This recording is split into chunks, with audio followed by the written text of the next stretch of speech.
Hey guys, this is Peter. Welcome to my YouTube channel where I review the latest TV and movie releases, and I'm so happy to be back after a long hiatus, and I'm happy to be here to review Civil War, a movie directed by Garland, who has made movies like Ex Machina, Annihilation, and Men. And the movie's plot is, in a dystopian future America, a team of military embedded journalists race against time to reach Washington, D.C. before rebel factions descend upon the White House.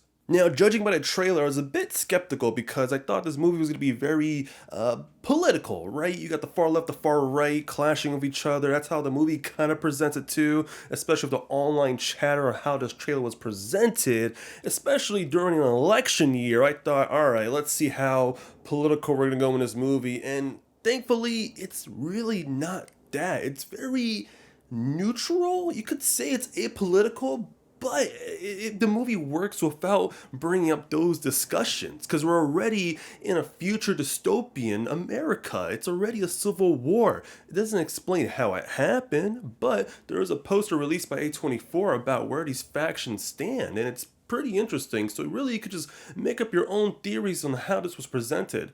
And maybe some people may not like that, and that's okay, but really, the main focus of this movie are these four journalists. We have Lee Smith, played by Kirsten Dunst, who is a veteran on doing this war journalism. She's been doing it for quite some time and has gone through some really horrifying shit, really. And I mean, you do get to see her, dealing with PTSD throughout the whole film. And I really like her portrayal of this journalist. And alongside with her, we have Joel, played by Wagner Moura, who is also doing his job for quite some time. And then we also have another veteran, Sammy, played by Stephen McKinley Henderson, who does a phenomenal job in this movie too. And then our fourth main lead is Kaylee Spaney's character Jessie, who wants to be just like Lee Smith, really going out there and capturing these horrifying moments in the Civil War, but yet she has to really put aside her feelings and scarcity and really understand that this is not a joke. This is a job that may be life or death. So really, it's just the POV of these characters as they travel to Washington, D.C.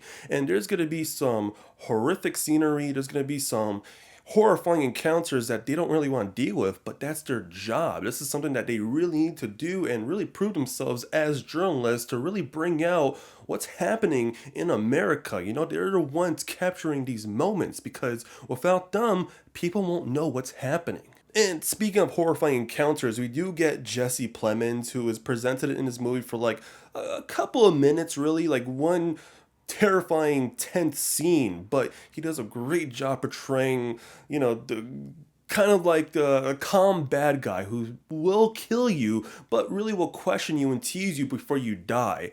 And I gotta tell you, I think everybody in that movie theater that I watched with was really terrified of his character and what really happened within those particular moments. And I think that's also where the movie shines when it comes to not just the sound design, but even just the cinematography, because really some of the shots in this movie kind of feel surreal in some ways, right? This is something that's a war-torn America, something that could actually happen, and just capturing those moments are very pivotal, and they do take their time really scouting out certain scenes for you to understand that this is something almost like a warning that, if this were to happen in our America, be prepared. And going back to the sound design too, there were some gunshot fires in this movie that are just super damn clear and loud. There was moments where I just jumped out of my seat because it just sounded so real, and it really did freak me out for a bit. So if you're someone who is sensitive with gunshot noises, just be mindful. This is something in a movie,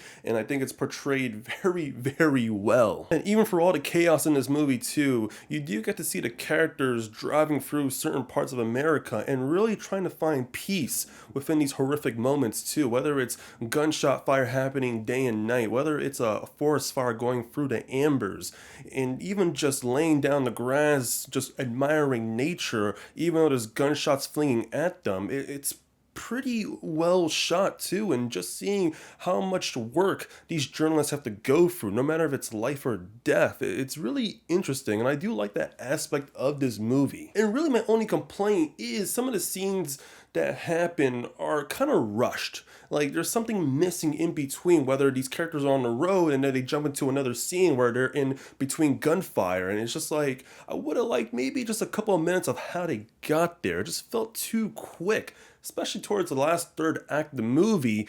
We are really boots on the ground, like stuff is just happening left and right. And to get to the end, I thought, it could be a bit dissatisfying, but it's a conversation that will spark up a lot of people on the internet. Overall, this is A24's big budget movie, and I gotta say, ranking at $50 million, I think Alex Garland and everybody else did a successful job really making this movie happen.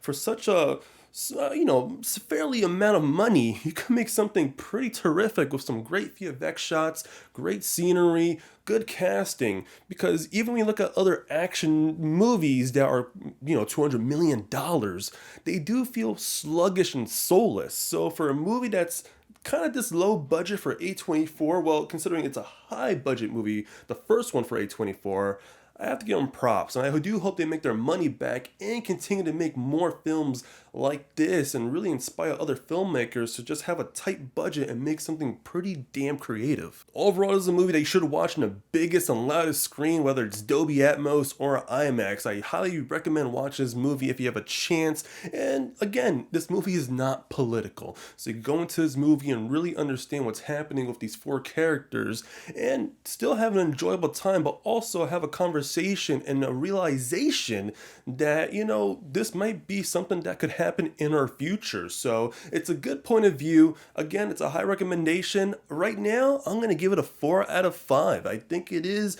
a masterpiece in a production standpoint, but in a story-wise, I do think there's missing substance, but still enough for you to enjoy. But I want to hear from you guys. Let's have a civil conversation in the comments down below. Please leave a like and listen, subscribe to my channel where I have movie reviews coming out on a daily basis too. It's really, again, good to be back behind the camera and really delivering some good reviews for you guys. So please join me along with this journey. Again, hit subscribe and I'll catch you guys on the next video.